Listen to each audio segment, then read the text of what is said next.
Kozhikode Chevayur service സഹകരണ bank തെരഞ്ഞെടുപ്പിൽ vote ചെയ്യാനെത്തിയ വാഹനങ്ങൾക്ക് നേരെ കല്ലേറ്. കൊയിലാണ്ടിയിൽ വെച്ചാണ് കല്ലേറുണ്ടായത്. കോൺഗ്രസ് വിമതരിൽ നിന്നും ഭരണം പിടിക്കാൻ ഔദ്യോഗിക പാനൽ മത്സര രംഗത്തുണ്ട്. CPM പിന്തുണയോടെയാണ് വിമത കോൺഗ്രസ് വിഭാഗം മത്സരിക്കുന്നത്. ദിസ്നയുണ്ട് വിവരങ്ങളുമായി. ദിസ്ന, ഈ വാർത്തയുടെ കൂടുതൽ വിശദാംശങ്ങൾ എന്തൊക്കെയാണ്?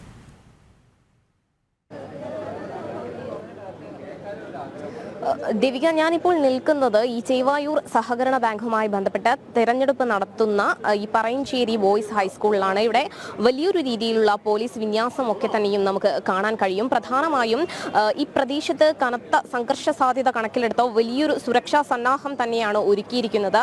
നമുക്ക് അറിയാൻ സാധിച്ചിട്ടുള്ളത് ചേവായൂർ സഹകരണ ഭരണസമിതി തിരഞ്ഞെടുപ്പ്, അതായത് പറയഞ്ചേരി ഗവൺമെന്റ് സ്കൂളിൽ നടക്കുന്നു. അതോടൊപ്പം തന്നെ സംഘർഷ സാധ്യത കണക്കിലെടുത്ത വലിയൊരു വോട്ടെടുപ്പുണ്ട്. കോൺഗ്രസിലെ വിമതപക്ഷത്തിന്റെ നിയന്ത്രണത്തിലാണ് നിലവിൽ ചേവായൂർ ബാങ്ക് ഭരണസമിതിയുള്ളത്. കൂടാതെ തന്നെ ജനാധിപത്യ സംരക്ഷണ സമിതി എന്ന പേരിൽ ഭരണസമിതിയുടെ പാനലും ഔദ്യോഗിക പാനലും തമ്മിലാണ് ഇത്തവണ മത്സരിക്കുന്നത്. ഈ ഔദ്യോഗിക പാനൽ CPIM-ന്റെ പിന്തുണയോടുകൂടിയാണ് ഇവിടെ മത്സരിക്കുന്നത് എന്ന് തന്നെയാണ് നമുക്ക് അറിയാൻ കഴിഞ്ഞിട്ടുള്ളത്.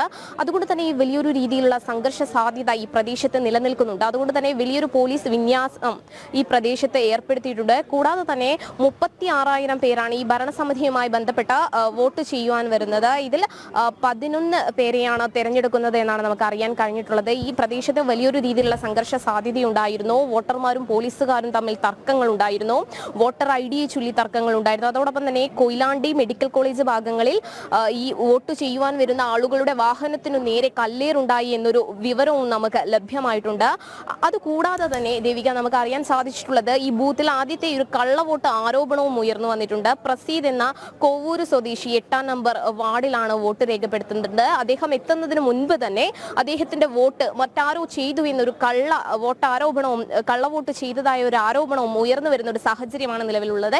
എന്തായാലും സംഘർഷ സാധ്യത കണക്കിലെടുത്ത വലിയൊരു രീതിയിലുള്ള പോലീസ് വിന്യാസം തന്നെയാണ് പ്രദേശത്ത് ഏർപ്പെടുത്തിയിട്ടുള്ളത്. ദേവിക.